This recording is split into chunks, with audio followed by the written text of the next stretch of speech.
Bonjour à tous, je vais vous parler d'un débat qui a fait 15 000 vues sur YouTube seulement, mais qui est essentiel sur les candidats à la présidence de la Commission européenne après le 9 juin et Ursula von der Leyen. Je ne sais pas si consciemment elle s'en est rendue compte, mais elle s'est complètement lâchée, elle a tout balancé, c'est une pépite pour nous.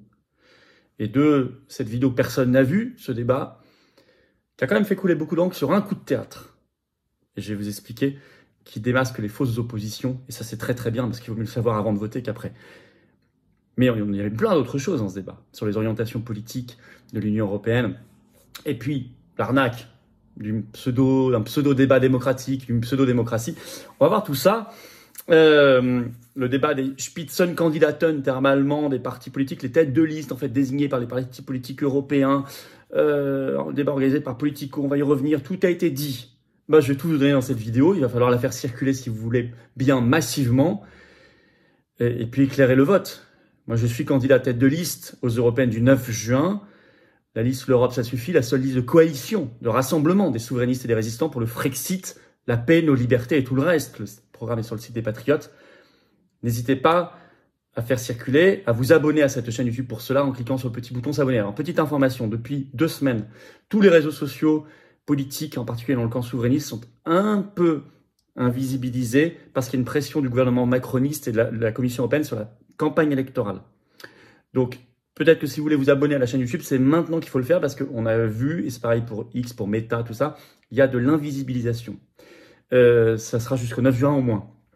Donc, s'il vous plaît, abonnez-vous maintenant à la chaîne. Petit clic, vous vérifiez maintenant que vous n'avez pas été désabonné parce qu'il y a beaucoup de désabonnés justement maintenant. C'est un petit clic et c'est gratuit. C'est en dessous, vous êtes abonné à la chaîne. Grâce à vous, les vidéos seront mieux vues. Elles vont mieux circuler si vous êtes abonné plutôt que pas abonné. Donc, je vous remercie de le faire maintenant parce que vous avez l'explication. Par ailleurs, nos rendez-vous. Ce 3 mai, vendredi à 19 h, on est en direct sur la chaîne. Je prends vos questions, ça va être explosif. Soyez là pour le grand direct. Et puis, vous le savez, ce 2 mai avant, à 19 h, je suis à Chasseurs en Charente. Grosse réunion publique des Européennes. Il y aura Myriam Palomba avec moi.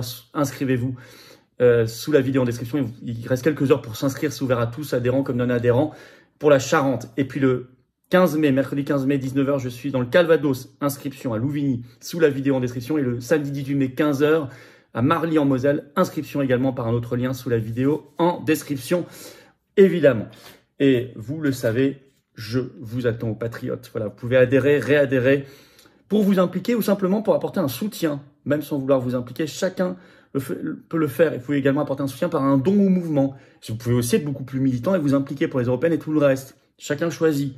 En tout cas, on vous propose tout. Adhérez, réadhérez ou faire un don. Tous les liens sont les premiers liens sous la vidéo en description dès maintenant et sur notre site les-patriotes.fr. Je vous attends dès maintenant, surtout qu'il y a l'invisibilisation dictée par la Commission européenne et le gouvernement macroniste. On a besoin en particulier de vous, mais j'en reparle en fin de vidéo. Alors, bienvenue en tout cas. Ursula von der Leyen se lâche, balance tout dans un débat entre guillemets, qui a fait jusqu'ici 15 000 vues sur YouTube. Débat, donc je l'ai dit, des Spitzenkandidaten, on prend le terme allemand, vous allez comprendre d'ailleurs pourquoi, des partis européens à la présidence de la Commission européenne. Alors, d'abord un faux débat. Donc organisé par le journal Politico ce 29 avril. Donc Euractiv a fait un article sur ce débat le 30 avril en disant, en moyenne, il y avait 2500 spectateurs qui regardaient sur YouTube. Bon, nos directs du vendredi soir sur cette chaîne font beaucoup plus, parfois 3 fois plus.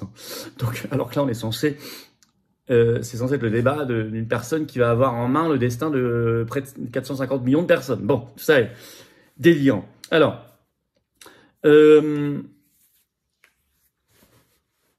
par ailleurs, on nous dit c'est le débat de ceux qui seront candidats pour être président de la Commission européenne. En fait, c'est bidon.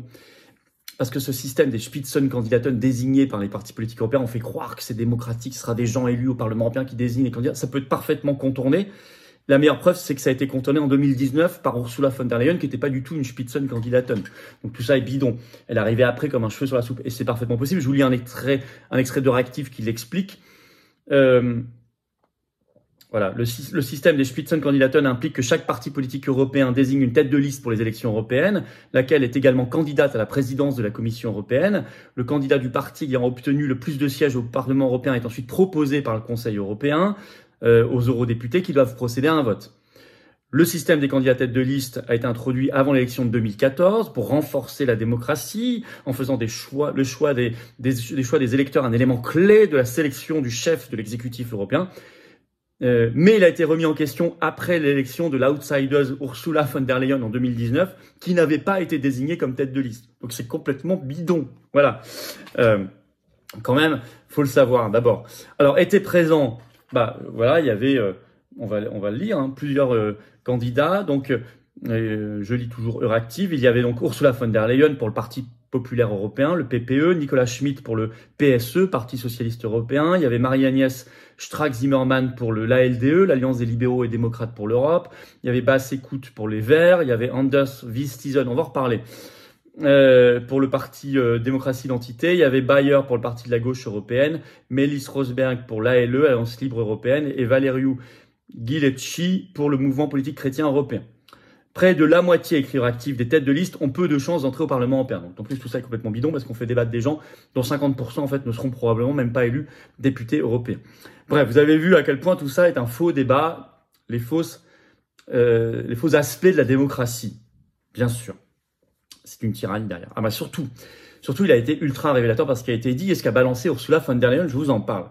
Nouvel Obs, nouveau nom de l'Obs, Nouvel Obs, le 30 avril, a fait un papier sur cet article en disant tout. Ultra révélateur. D'abord, je cite le Nouvel Obs, les 8 responsables politiques, donc qui débattaient ensemble, ont tous choisi de s'exprimer en anglais, en anglo-américain plus exactement. Tous. Alors qu'il n'y en a pas un qui venait d'un pays anglophone. Et même, note le Nouvel Obs, 5 d'entre eux viennent de pays germanophones. En précisant, l'Europe du Sud était totalement absente. Alors ça, c'est intéressant aussi. Ursula von der Leyen, la sortante, est une Allemande. Il y a 5 candidats sur 8 viennent de pays germanophones.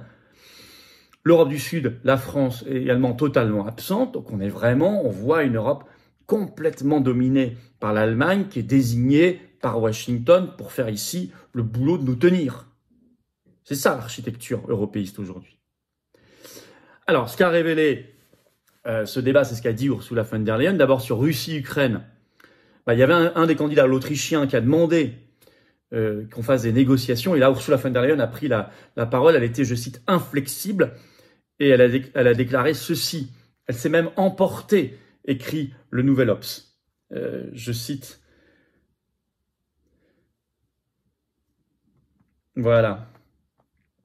Je ne comprends pas comment quelqu'un pourrait défendre l'idée que nous devrions continuer cette guerre jusqu'à quand? Jusqu'à la mort du dernier soldat ukrainien. Donc ça, c'est ce que dit l'Autrichien vers Ursula von der Leyen. Et Ursula réplique « J'en ai assez d'entendre ça », a répliqué Ursula von der Leyen. Elle s'est emportée, elle a déclaré « C'est à Poutine d'arrêter les combats ». Donc on sait d'ores et déjà qu'elle refusera toute négociation de paix. C'est intéressant. Deuxièmement, sur le Proche-Orient, on sait qu'elle sera complètement alignée sur Washington, elle l'a dit. Je vous cite un extrait. L'ex-ministre de la Défense d'Angela Merkel, donc Ursula von der Leyen, refuse de tracer des lignes rouges au gouvernement Netanyahou, se bornant à dire qu'une attaque d'Israël sur Rafah serait inacceptable et qu'il faudrait donc 3 petits points, écrit Nouvel Obs, discuter de la marche à suivre avec les États membres. Donc en fait, elle ne ferait strictement rien. Elle ne cherche pas non plus là-bas la désescalade, sauver les populations civiles, les enfants qui sont tués, et elle ne cherche pas la paix ni la solution politique des 2 États. Elle est complètement alignée sur l'État profond américain, là aussi. Deuxième sujet, l'immigration. Je cite, « Elle jure que l'Union européenne n'appliquera pas le modèle rwandais d'expulsion monnayée des migrants clandestins, désormais appliqué par le Royaume-Uni. » Donc elle ne fera rien pour nous permettre de reconduire aux frontières plus facilement. Elle l'a dit. Le Royaume-Uni peut le faire maintenant, je vous signale, parce qu'il a quitté l'Union européenne. Il faudrait aussi qu'il quitte d'ailleurs la Cour européenne des droits de l'homme pour être totalement libre, et ils y réfléchissent là-bas. Sur la censure des réseaux sociaux, je cite Nouvel Obs. Quant à l'interdiction de TikTok, qui se dessine aux États-Unis, elle pourrait, selon elle, être également une option en Europe. Donc là aussi, elle veut copier les Américains pour faire de la censure. Et vous imaginez bien que si l'Union européenne, ça y est, interdit un premier réseau social, les autres suivront.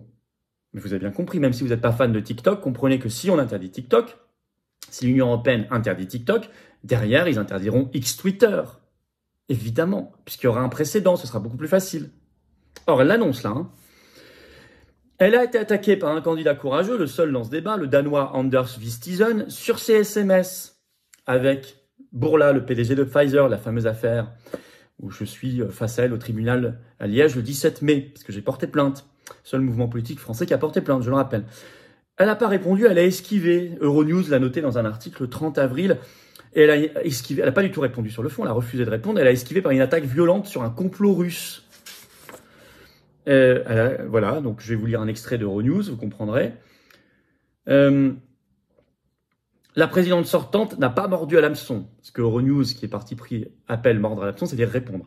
Et a continué à torpiller le candidat. Si vous regardez le programme électoral de l'AfD en Allemagne, vous verrez qu'il fait écho aux mensonges et à la propagande du Kremlin.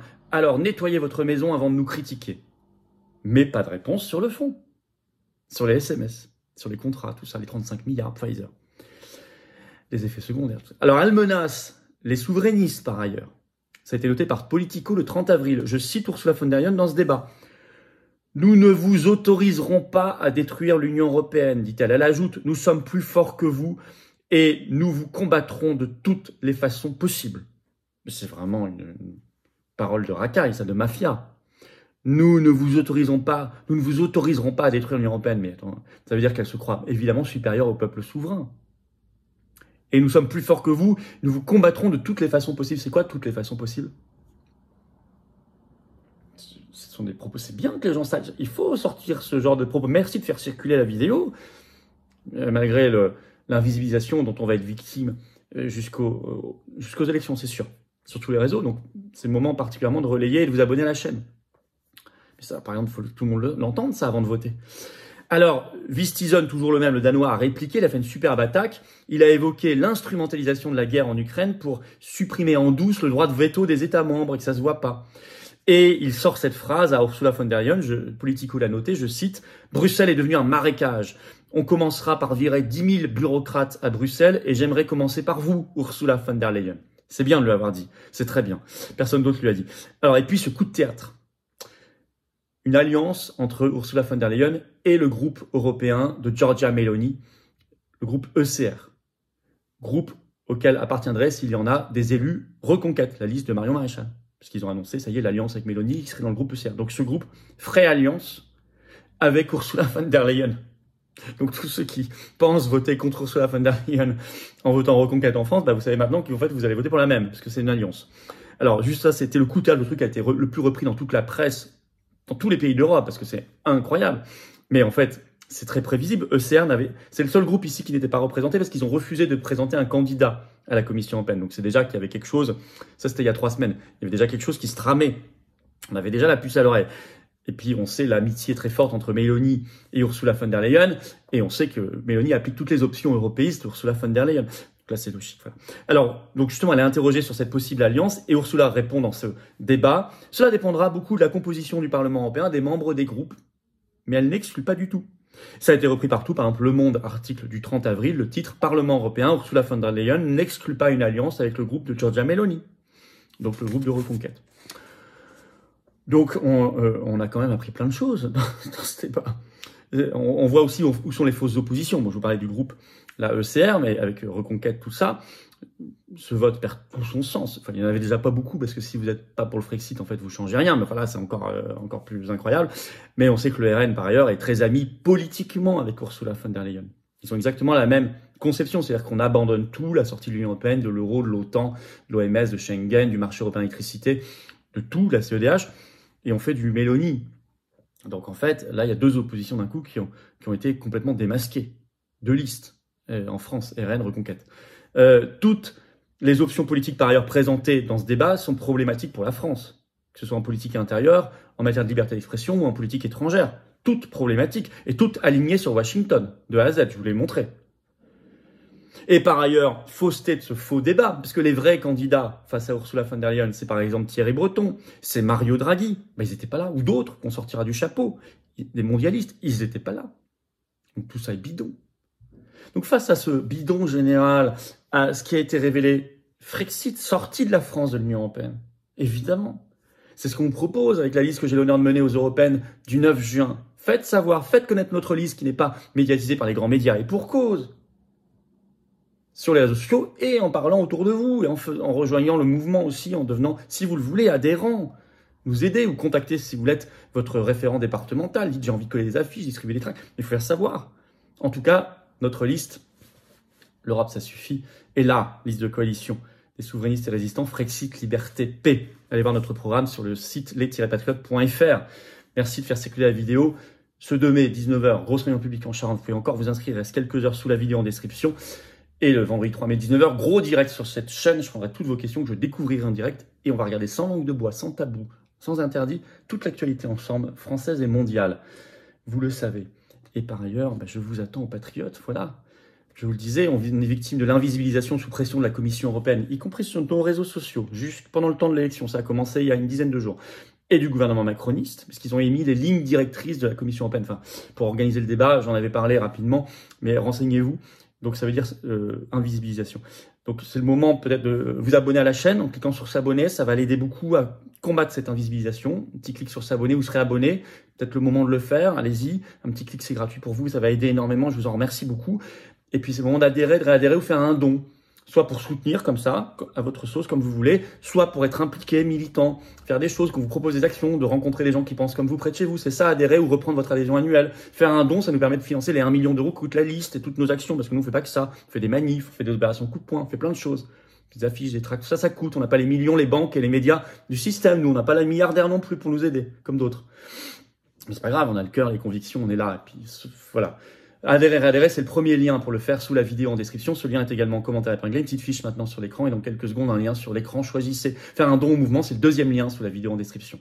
Tout ça, c'est défiscalisé aux 2 tiers de vos impôts. Ça fait baisser massivement, concrètement, vos impôts d'adhérer, de réadhérer ou de donner. Profitez-en. Et tous les sites se retrouvent par ailleurs sur les-patriotes.fr, notre site. Bravo aux donateurs, aux réadhérents. Bienvenue aux nouveaux adhérents patriotes du fond du cœur et vive la France.